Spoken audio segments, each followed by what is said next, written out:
انم بڑی بہو تھوڑی ڈرپوک لیکن فرما بردار. کائنات چھوٹی بہو سائنس اور نئے تجربات کا شوق رکھنے والی اصل دماغ.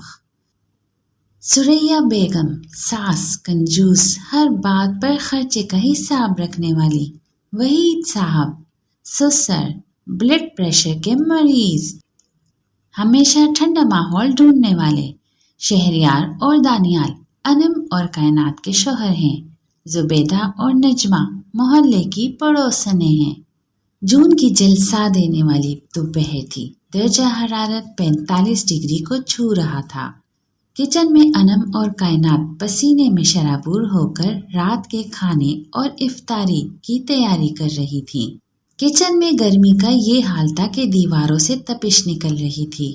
کائنات میری تو ٹانگیں کانپ رہی ہیں. اس کچن میں کھڑے ہونا ایسا ہے جیسے بندہ دوزخ کے دروازے پر کھڑا ہو. استغفر اللہ. باجی مجھے تو ڈر ہے کہ میرا دماغ ہی نہ بگل جائے. اوپر سے امی جی نے کچن کا چھوٹا پنکھا بھی یہ کہہ کر بند کروا دیا کہ بجلی کا بل زیادہ آئے گا. اسی دوران ثریا بیگم ہاتھ میں پانی کی بوتل لے کر کچن میں داخل ہوئی. ارے تم دونوں کا کام ابھی تک ختم نہیں ہوا؟ بس ڈرامے کروا لو. ہمارے زمانے میں تو ہم تپتی دھوپ میں لکڑیوں پر کھانا بناتی تھی، کبھی اف تک نہیں کی.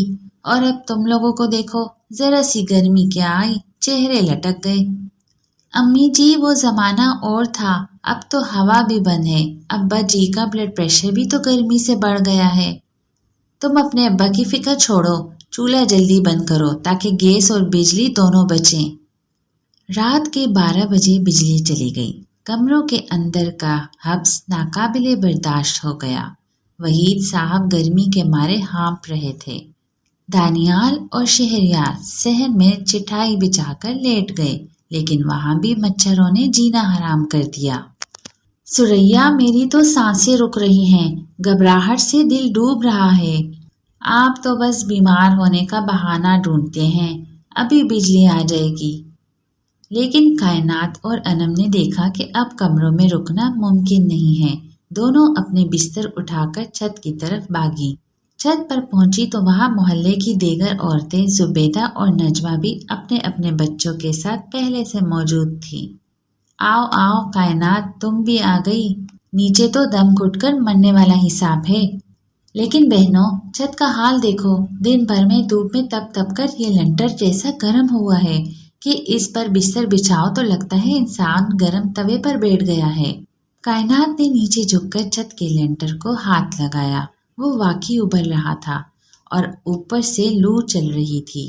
رات بھر کوئی سو نہ سکا. مچھروں اور گرمی نے سب کو پاگل کر دیا. اگلے دن کائنات انٹرنیٹ پر کچھ ریسرچ کر رہی تھی کہ تپتی ہوئی چھتوں کا کیا علاج کیا جائے. تبھی اس کے دماغ میں ایک انوکھا آئیڈیا آیا. انم باجی مجھے گرمی کو بھگانے کا مستقل علاج مل گیا ہے. کیا کوئی نیا پنکھا؟ امی جی نے 1 روپیہ نہیں دینا. نہیں، ہم اپنی چھت کو واٹر پول بنائیں گے، لیکن روایتی طریقے سے پانی چھڑک کر نہیں، بلکہ چھت پر موٹی پلاسٹک شیٹ بچھا کر اس میں مستقل پانی بھر دیں گے. پانی سورج کی شعاؤں کو جذب کر لے گا اور لینٹر تک گرمی پہنچنے ہی نہیں دے گا. نیچے کے کمرے اپنے آپ شملہ بن جائیں گے. پاگل ہو گئی ہو؟ اگر امی جی کو پتہ چلا تو وہ پورے محلے کے سامنے ہمارا جلوس نکال دیں گی کہ چھت گرا دی بہوؤں نے. لیکن کائنات نے ہمت نہیں ہاری. اس نے اپنے شوہر دانیال کو بنایا. دانیال چھپ کر بازار سے واٹر پروف موٹی پلاسٹک کی بڑی ترپالیں لے آیا. دوپہر کے وقت جب ثریا بیگم نیچے سو رہی تھی، کائنات، انم اور دانیال نے چپکے سے چھت پر پنی بچھائی. چاروں طرف بھاری اینٹیں اور پتھر رکھی تاکہ پانی باہر نہ نکلے، اور موٹر چلا کر چھت پر 2 انچ پانی بھر دیا.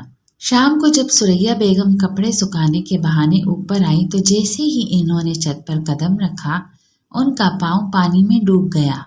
سامنے کا منظر دیکھ کر ان کا بلڈ پریشر شوٹ کر گیا. یا میرے اللہ، یہ کیا طوفان بدتمیزی ہے!